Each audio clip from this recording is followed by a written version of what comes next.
back again to my channel. So mga kasukay mga kalingap, ayan nga po, no? Pinatigil na muna ang pagpapagawa sa bahay nila Beyonce. So pag-uusapan po natin sa video na ito.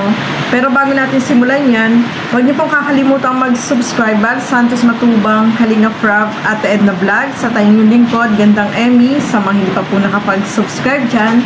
Please subscribe and please hit the notification bell para lagi po kayong updated sa aking mga ina-upload na mga reaction video. So, ano nga ba ang naging dahilan ni Kalingap Rob? Bakit ipinatigil muna niya itong pagpapagawa sa bahay nila Beyonce? So, eto alamin po natin sa video na ito. Kayong update sa bahay ni Beyonce. So nakita niyo naman po yung progress at halos ibubong na rin, kunting kunting push pa, pero ngayon po pasamantalang itinigil muna po natin ang construction dito dahil kailangan natin mag-save pa. Siguro at least mga 2 weeks tayo magsisave, no? And habang nagsisave tayo dito, inuuna natin yung sa mga yung kina Christian, ginagawa yung kina Christian, kaya saka kina Supermac, at samantala ito kasi yung pinaka malaking gastos weekly, yung kina Christian naman, di ba, tandaan nyo naman po yung magkapatid, yun naman madali lang po yun, and medyo napaka gaan lang paggawa, kaya na-decide po kami, ang team namin at ni Supermac, na unahin na muna po yung sa kanila habang tayo nagsisave dito ng pera, no? Kaya naman po sana ipagsabay gaya ng dati, kaso medyo na short din po tayo, no? At nakita nyo naman po sa mga alam nyo naman po ang views po especially sa Facebook, halos wala naman na po talagang revenue sa Facebook kahit sobrang daming nanonood, million views natin, napakababa po ng revenue. And sa YouTube naman po, di naman po ganun ka-stable. I mean, di gaya dati na matataas yung views natin. Ngayon, mataas naman, pero di siya sapat para sa pabahay natin na sobrang higat, no? Pero ako po ay di susuko. Ako po ay hindi na wala ng pag-asa, no? Kailangan lang natin ng baga dito masyadong di siya big problem, di siya major problem para sa akin. May solusyon tayo kaagad kailangan natin magpahinga and mag-save pa po, no? Para sa bahay ni Beyonce. Kasi itong bahay na to ay hindi lang to basta pabahay natin, na rin po ito kumbaga karagdagang achievement po sa ating pag-vlog, no? Kaya yun mga kalingap, thank you sa mga tumulong po sa bahay ni Beyonce, no? Mga sponsors, thank you so much po sa inyo. So kay mga kalingap, nakita nyo naman po yung update dito sa pabahay kila Beyonce, no?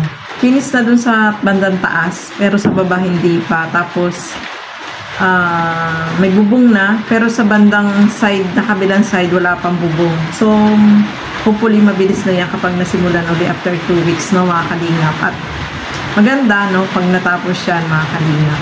So mag-aantay tayo ng 2 weeks para masimulan muli iyan, no, mga kalinga, para tuloy-tuloy, no, yung paggawa at matapos itong bahay nila Beyonce.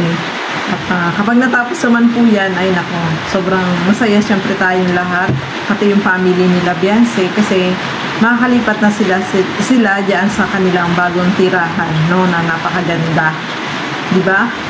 So pag natapos na yan, kita natin, no, napakaganda na yan, at hindi na sila doon magtitiis doon sa bahay nila doon. Kaya kita nyo naman po yung tinitirahan nila doon. Tinanggal yung bubong kasi nga sira na butas. Tapos papalitan ng bubong, mga kalingap. Dahil nung bumagyo ay siyempre naapektuhan din po yung bahay nila. At nabasa doon sa loob, tumulo. Pero itong bahay nila na bago na ginagawa is sana hopefully by December ay makalipat po sila, no, mga kalingap. Sana nga po. So, at eto din, no, mga kasukay, mga kalingap, meron tayong nalaman.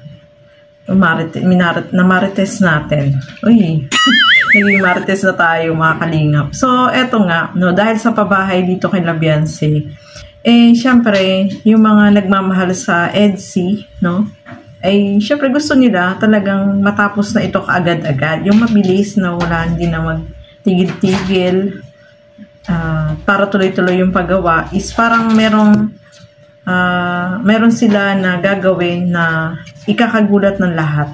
So, abangan natin kung ano yan, mga kalingap, no? Malalaman po natin yan.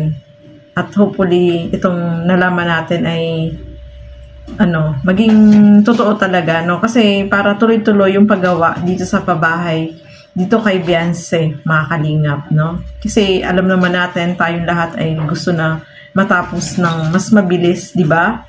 Tuloy-tuloy, yung walang tigil-tigil, di ba? Yun naman ang gusto ng lahat. So, abangan natin kung ano yung mangyayari, mga kalingap, kung meron bang tutulong para tuloy-tuloy ang paggawa dito. So, abangan po natin yan. Ito ay ating nalaman lang po natin, mga kalingap, no? May bulong pa tayo, di ba? So, ayan. Ito naman bulong natin ay positibo naman po, mga kalingap. So, hopefully, itong bulong natin ay magkatotoo, no, na merong tutulong para tuloy-tuloy itong pagpapagawa sa bahay nila Beyonce. So, ayan po, mga kalingap, no? Namarites lang po natin yan. Namarites na hopefully maging totoo talaga. So, abangan po natin yan, mga kalingap.